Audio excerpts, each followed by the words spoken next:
They are redeploying their troops and forces in ways that suggest preparations for new offensive operations. With fears that a Trump-Putin summit could redraw Ukraine's borders without Kyiv's consent, Europe appears to be bracing for the worst. Days before the Alaska meeting, President Volodymyr Zelensky, in a recent social media post, warns that Moscow is preparing a new offensive.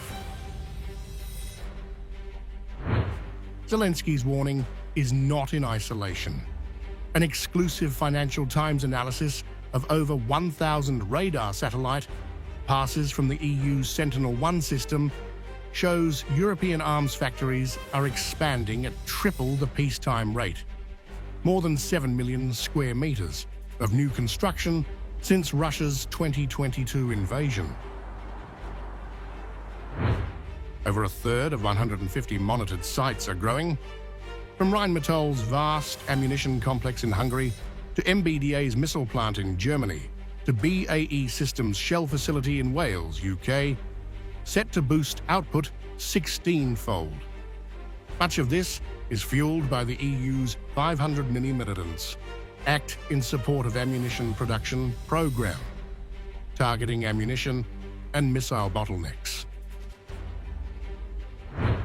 Former NATO Arms Control Director William Alberkey told the FT, "These are deep and structural changes.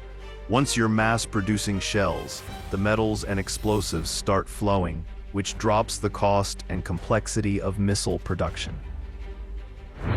The timing comes as 26 of 27 EU leaders, all but Hungary's Viktor Orbán, warn that the path to peace in Ukraine cannot be decided without Ukraine.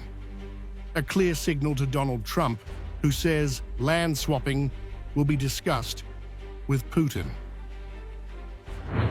Rejecting any such deal, Zelensky says Russia is making movements that indicate preparations for new offensive operations and urges partners to maintain the pressure of strength, sanctions, and diplomacy.